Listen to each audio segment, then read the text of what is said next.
Hello everybody, this is very much the companion video to the X300 rust repairs.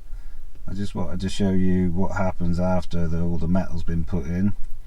So the first thing I like to do, give the bare metal good coating of Cure Rust. I like to use a toothbrush just to get right into the grain of the metal and all into the seams and edges. So let's get on with that.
So the next stage of the process is to protect these joins where we've breached the original shell, and to stop moisture and thence rust starting again.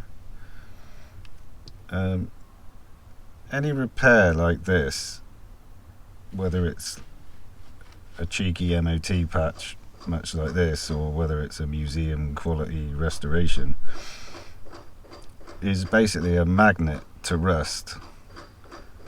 It's an open goal for rust. It just, for whatever reason, it's more attractive for it to start here than anywhere else on the vehicle. So it's my job to stop it getting a foothold. So what I use is something that's going to actually physically stick to the metal. A lot of people would wade in here at this point with seam sealer, but in my opinion that's not the right product for this application, because as the name suggests, it's a sealer, not an adhesive. So it just hasn't got enough stick to basically entomb this, so no moisture can ever get to it again. And what I've found works well from a sticky point of view is I use this stuff. This is a builder's adhesive. You can use liquid nails, no more nails, anything that's solvent based, you know, the good stuff. It sticks like crazy, and that's what you want. Now the reason it's not generally used, and it's not used in the automotive sector much, is because it takes work to get it to flow. Seam sealer is easy, and you know, obviously from the manufacturer's point of view, that's what they want. They want something that's going to flow out, seal up the joints on the inside of the car to prevent moisture from the inside getting to any lap joints, and get it on, get it set, and get it down the road.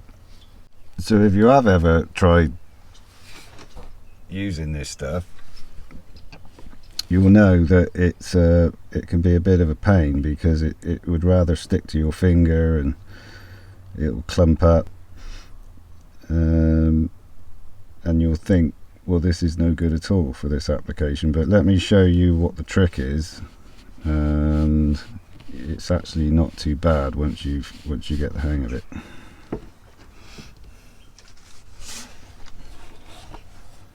Now, the trick of this is to get some white spirit.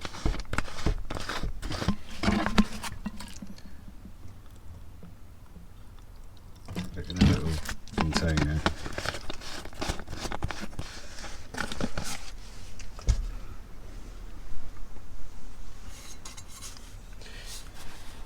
And get yourself a fresh tube.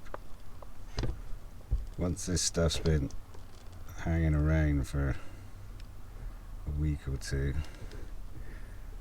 it starts to be difficult to get out the tube, so just do yourself a favour if you ever choose to try this. It's only I paid £2.50, so it's not as if it's a dear option. So just go around your repair like so.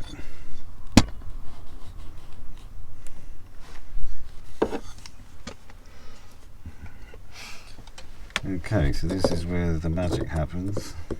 Get your finger in there and just start moving it around. When it's used in its proper application, its strength comes from, if you get two pieces of wood and you stick them together, it'll bond to a certain strength. If you pull it apart and go again, it will be an even stronger bond. So basically, the more you mess about with it, the stronger it wants to stick. You're going to get more benefit from using it on the underside, where the repairs are under attack from salt and slush and rain and salt and all the rest of it. So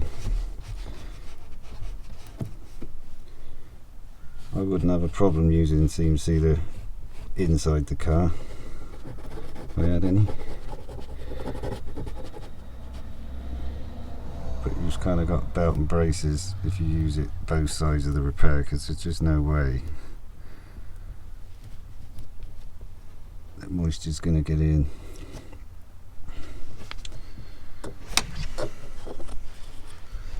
And it also has the added bonus of flattering your welding, which in my case is very welcome. So I think you can see what that's done is given the repair a protective skin, which if you imagine this underneath the vehicle, even if all the paint falls off of it, you still entombed the join in something that's impervious to normal atmospheric conditions.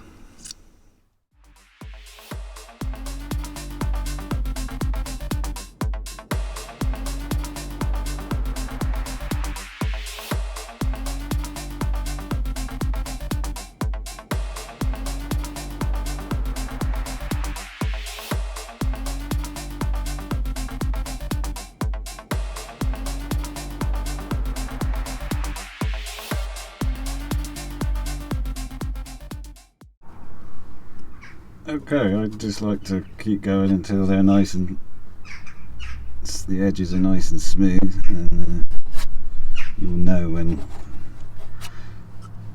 you're done. So it looks good and it keeps the weather out.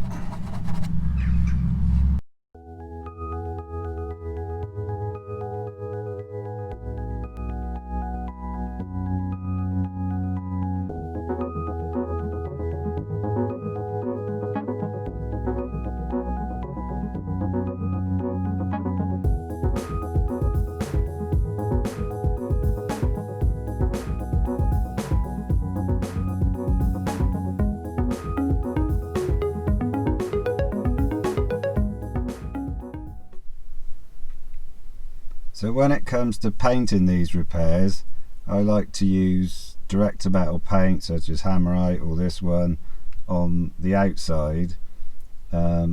It's thick, it's sticky, and best of all, when it does eventually fail, all it does is dry up and fall off, and you can just wire brush it and go again.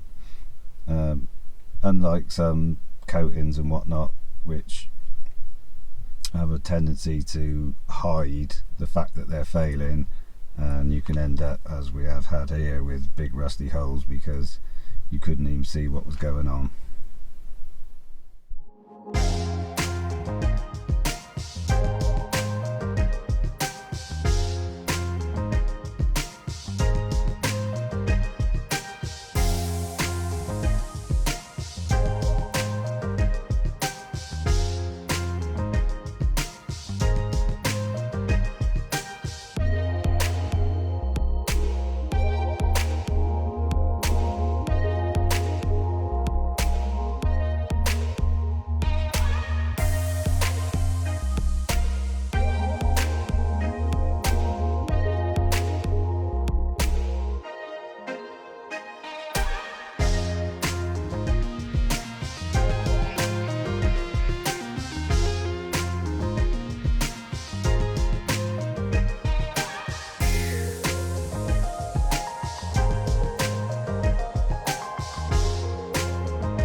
For the repairs on the inside face, I'm just going to use our old friend Zinc Rich primer, and I'm lucky I got some top coat mixed up in a can, so as luck would have it, we'll just splash a bit of that on the inside of the vehicle.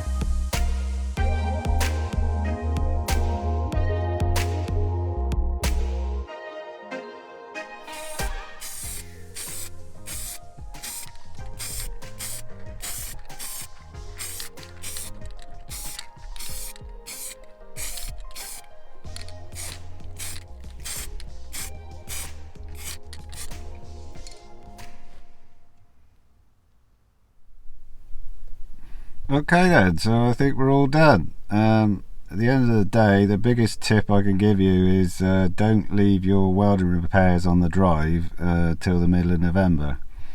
But apart from that, thanks for watching. We'll catch you in the next one.